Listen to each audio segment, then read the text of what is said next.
नैबे जोंनि कुमिन बाजाराव दिनैहाय मोनसे दुखुनांथाव मोनसे जाथाय जे जालांबाय। दिनैहाय फुंबिलि जे 5:20-15 गेजेराव मोनसे लुथिनाय जे जाथाय बे जादों।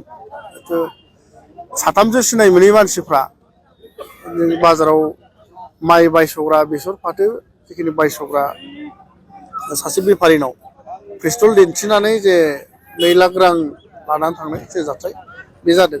बे मोनसे दुखुनांथाव मोनसे जाथाय। ओंखायनो जों दुखु फोरमायदों, बे जाथाया जानो नाङामोन। आरो दिनैबो जुदि बे जोंनि ओनसोलाव बा नैबेबायदि बर' ओनसोलाव बेबायदि जुदि जानाया मोनसे दुखु गोनां जाथाय। जों बेखौ बाजार कमिटि आरो ओनसोलनि जानानै जों दुखु फोरमायदों। मानोना बेबायदि जुदि जाथाया जुदि जायोब्ला फारफ्रोमबो बिथिङाव जोङो मोनसे गोग्लैसोनाय ओनसोल जागोन बा जौगानो हायै जागोन।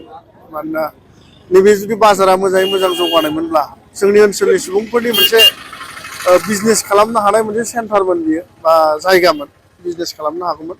दा बेबायदि जायोब्ला जोङो मोनसे बयखौबो संखि होनाय मोनसे हाबाफारि जायो। आरो बे हाबाफारिया बयखौबो संखि होनाय बा बाजार खालामग्रा बेफारिफोरखौ मोनसे गिहोनाय मोनसे थासारि लाबोदों। बेनिखायनो जों लुबैयो जाहाथे इयुनाव जाहाथे बेबायदि जाया।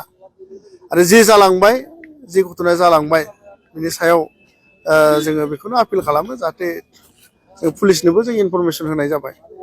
जाहाथे पुलिसा मोजां तदन्त खालामलायनानै जोंनो जे जायफ्रा थाखा लांजाबाय बेनो जाहाथे न्यायखौ लाबोना होफैयो। बेखौ जों बाजार कमिटि आरो ओनसोलनि रायजो राजा जानानै बेखौनो लुबैयो। जाथायनि सायाव सोरखौबा सन्देह खालामनो हागौ? जाथायनि सायावथ' जों रावखौबो दा सन्देह खालामनो हाया। मानोना जों रावबो सिनाया। मानोना बे समाव 5:15 मोना खोमसि जायो। बे खोमसि समाव जिहेतु नों फैबाय, फैनानै बिदि खालामबाय, जों बेखौ रावखौबो सिनायनो हायाखै। मानोना बिसोरो हेलमेट हमनायमोन, बेनिखायनो रावखौबो सिनायनो हायाखै। गारि नाम्बार साम्बारबो जों मोननाय जायाखै। मानोना बेवहाय ब्लेक गारि बा नाम्बार गैयि गारि लानानै फैदों होननानै जोंनो फोरमायदों जायफोर नुग्रा बिसोरो। बेबायदि आरो এতিয়া 6:05 ইয়াত আহি পাইছোঁ। পিছত দোকানত চাহ খাব গৈছোঁ ৰাস্তাৰ ওচৰত।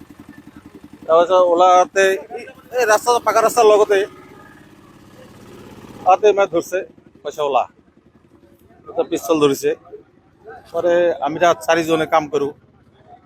2 লাখ টকা আছিল, চব গোটেইখিনি লৈ গৈছে।